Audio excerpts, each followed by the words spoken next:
As repetitive as this is going to sound, this really speaks levels now more than ever. How much I love and miss when Disney used to put in representation when they didn't have to try so hard.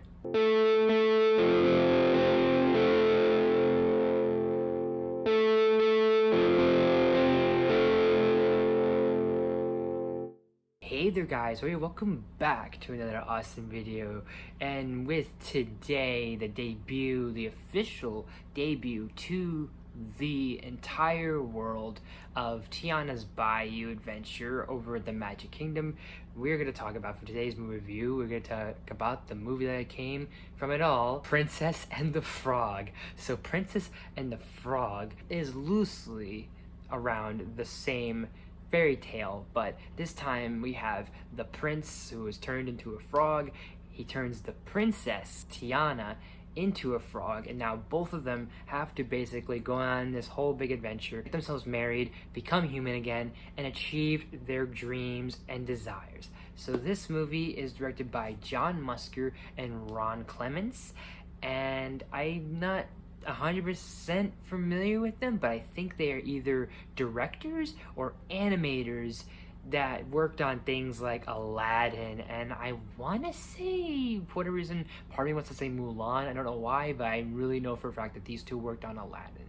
But nonetheless, this is definitely, over the years, it's been, I think this movie, if I remember correctly, came out in 2008 or in 2013. Either way, this is a decade old now at this point, which is not that I'm saying like that's a bad thing. I think it's pretty impressive because this still holds up. This is still a phenomenal movie, still beautifully animated. I miss hand-drawn animation now more than ever, and I hate to say that, but at the same time, I'm not afraid to admit that, if you guys catch my drift. Two almost perfect characters, but very relatable when you have Tiana, who is not only a really great princess, but a really great role model when it comes to showing that compassion and showing that independence, but also showing that caring, hardworking, kind-heartedness that she captures, and Anika Rose captures very well. And you have Naveen, who he feels like he is sort of like your typical titular prince type, but he's at the same time not your titular prince type.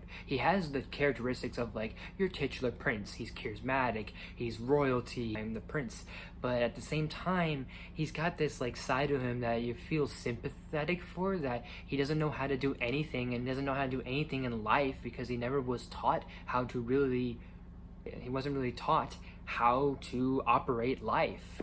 And I think Bruno Campos did a really fine job of that. Both of these characters, having the personalities and the traits that they have, really make a perfect couple and perfect for each other as a dynamic and as our main characters as they fall in love with each other. Of course, you have characters like Lewis, who is really entertaining, he's funny. You also have supporting stars and characters, and especially A-list stars. John Goodman, who plays Big Daddy LaBeouf, and Oprah and Terrence Howard playing Tiana's parents. We have legendary voice actors like, of course, we have some love for Jim Cummins as Ray, and especially my man Keith David as drfacilier.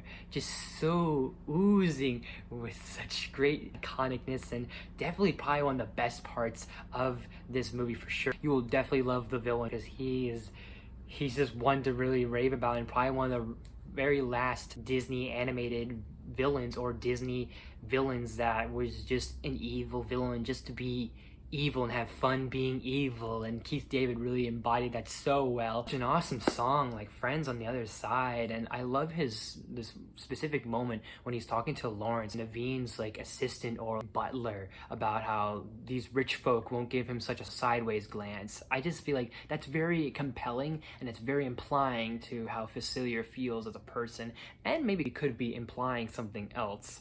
And speaking of the songs I feel like are just so amazing. I like every moment revisiting this movie, I kept thinking to myself, this is my favorite song, this is my favorite song, Friends on the Other Side is my favorite song, Going Down the Bayou is my favorite song, and it just kept basically having this domino effect of like, there's so many great songs that all of them are so catchy, toe tapping, very wholesome, but also some of them have like this very like gospel feel, like especially Dig a Little Deeper. I feel like that's the one that's very much gospel, and I think that's really great for the environment that this movie is centered around. This is around Louisiana with Mardi Gras and how much of an influence that kind of culture has on that state and everything else. I think they really nailed it well without being, basically without Disney trying so hard. They literally just put in the care and didn't think of let's be woke.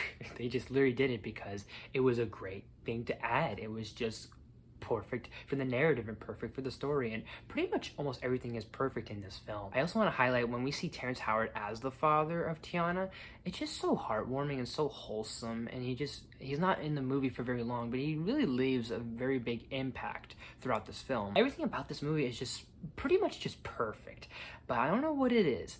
I don't know what it is, but in the back of my head throughout this movie, I feel like there was something missing. I don't know what it was, but it was just itching my head. It's gonna be itching my head quite a little while. I feel like I'm gonna forget about whatever it is that's missing, like in a week or two, but there's just something that feels off or missing.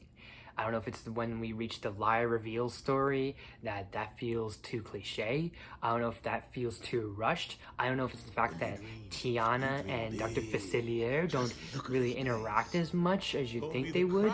Maybe it's the fact that we don't know how well established this voodoo magic really is when you have someone like drfacilier who has like the dark voodoo, and then Mama Odie's like the light voodoo.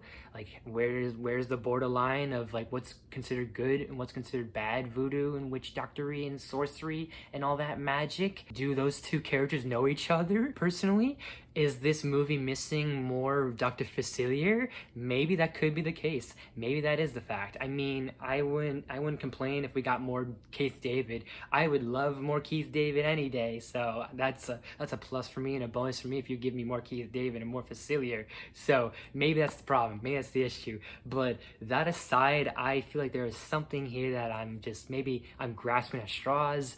I don't know what it is, but nonetheless, I will say I am going to give The Princess and the Frog, I am going to give it a solid A. So The Princess and the Frog, how have you guys seen it? What did you think of it? Did you like it? Did you hate it? Let me know in the comment section down below. And as always, guys, thank you so much for watching. If you like this video, please smash the like button. To my channel, please subscribe to videos every day, if not every week. Make sure you ring that bell to new videos every week. Share the video with your friends, all the good stuff and more. Leave suggestions down in the comments. You name it, I'll look to do as possible. There's probably maybe another review or video before this because I am scheduling this just conveniently for this specific date. So look out for whatever is gonna be coming out before this video and after this video. So thank you guys so much for watching, and I will see you next time.